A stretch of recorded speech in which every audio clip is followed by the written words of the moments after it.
Hello नमस्कार। कैसे हैं आप सब लोग? आशा करते हैं सब अच्छे होंगे, मस्त होंगे, स्वस्थ होंगे। ठीक है, चलिए आज आपकी राशि है आपकी कन्या राशि, जिसके स्वामी होते हैं बुध, यानी बुद्धि के देवता, यानी राजकुमार, ग्रहों के राजकुमार। आप अंदाज़ा लगा सकते हैं। ठीक है, चलिए आज जो हमारा टॉपिक है सूर्य। सूर्य आपके जो 14 मई को आपका वृषभ राशि में आ गए हैं। कहाँ पर? आपकी कुंडली के हिसाब से यहाँ पर विराजमान है आपकी वृषभ राशि, जहाँ पर आपके आ गए हैं, यानी आपके भाग्य पर और आपके धर्म क्षेत्र पर।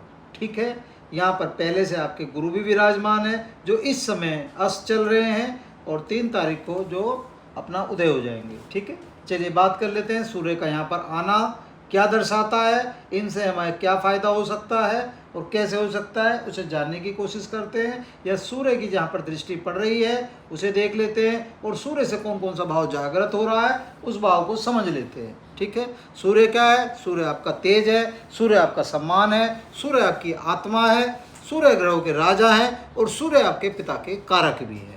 तो सबसे पहला निवेदन हमारा, इस समय जो आपके बुजुर्ग हैं उनका सम्मान करें और पिता का खास कर ध्यान रखें। जितने भी जो इस समय कुंडली के जातक हैं, उन्हें हमारी उनसे हाथ जोड़ के प्रार्थना है, अपने पिता का इस समय विशेष रूप से ध्यान रखें। विशेष रूप से उनके ऊपर अपना जो भी आप कर सकते हैं उनकी सेवा भाव वो रखें। ठीक है, ये जरूर ध्यान रखना है। चलिए आगे बढ़ लेते हैं। इस समय उनका कहाँ पर विराजमान हुए हैं? जो आपके विराजमान होना, जो आपका भाग्य का और धर्म का, जो स्वयं इनके गुरु की भी है, और जहाँ पर वे विराजमान हुए हैं, तो इसका मतलब क्या है? भाग्य को चमकाने का काम हो रहा है, धर्म को चमकाने का काम हो रहा है।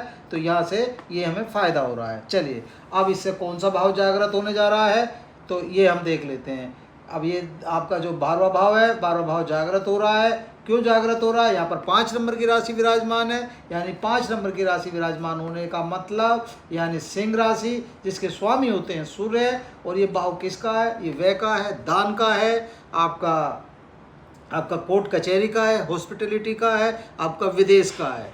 ठीक है, तो इस भाव से कितनी सारी चीज़ें हम देखते हैं। तो इसका मतलब क्या है? इसका मतलब ये है कि इस समय किन चीज़ों का हमें ध्यान रखना है वो हमें थोड़ा सा समझना होगा। और यहाँ पर इनका आने का मतलब क्या हमें दर्शाता है? क्योंकि अगर ये भाव हमारा जागृत हो रहा है तो जितने भी कोर्ट कचहरी से संबंधित लोग हैं उन्हें कहीं ना कहीं इस समय कोर्ट कचहरी से अपने केस से मुक्ति मिलती नज़र आएगी।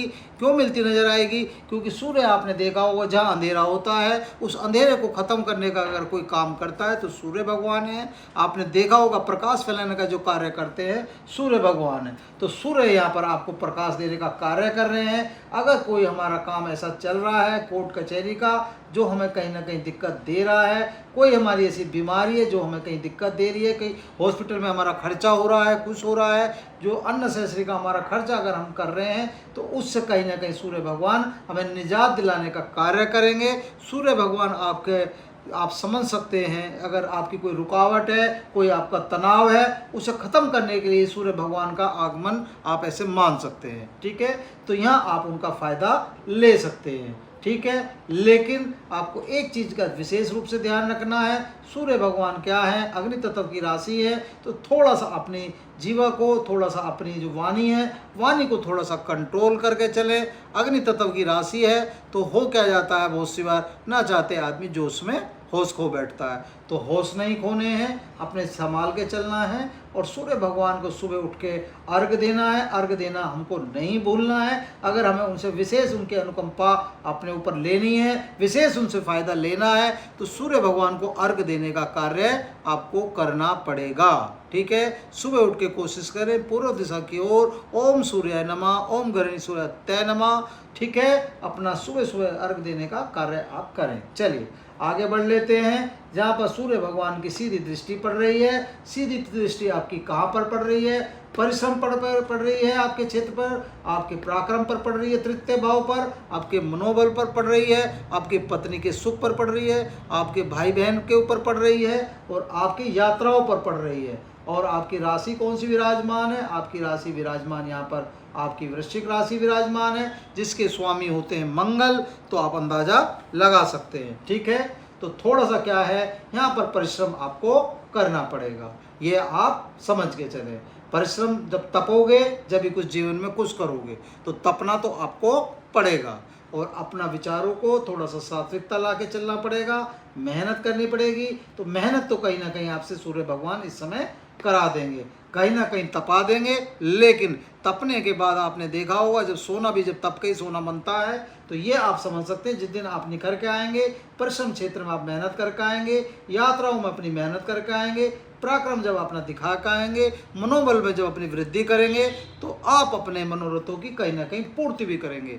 इस समय कहीं ना कहीं आपके भाइयों से, कहीं ना कहीं आपके परिवार में, कहीं पत्नी के सुख में कहीं ना कहीं वृद्धि आप कर लेंगे, ये आप मान के चलें। ठीक है, चलिए आगे चल लेते हैं। अगले देख लेते हैं, पंचम भाव को देख लेते हैं आपके कुंडली के हिसाब से, जो आपका संतान का होता है, आपका भाग्य का होता है और आपका क्या कहते हैं बुद्धि का होता है। ठीक है, और आपके स्वयं वैसे भी बुद्धि के जो आपके लगन है, आप देख रहे हैं आपके स्वामी हैं, तो स्वामी कौन है आपके? बुध देवता है। तो आप अंदाजा लगा सकते हैं बुद्धि के देवता आपके वैसे भी हैं। ठीक है, तो यहाँ पर आपके संतान के उसमें, आपके भाग्य के उसमें कहीं ना कहीं आपको फायदा मिलेगा। ठीक है, ओवरऑल जो हमारा आज समझाने का जो आपका हमारा कर्तव्य था, हमारा जो मतलब था, मतलब हमारा ये था, हम जो आपको समझाना चाहते थे कि आपके कौन कौन सा भाव आपका सूर्य से कहीं ना कहीं जागृत हो रहा है और किससे आप क्या फ़ायदा ले सकते हैं। ठीक है, बस वीडियो को हम अपना एंड कर रहे हैं। उम्मीद है आपको वीडियो अच्छी लगी होगी। ठीक है, अगर अच्छी लगी है तो आप प्लीज़ बटन को लाइक करें अगर आप तक नहीं दबाया है, जिससे आपका नोटिफिकेशन जा सके।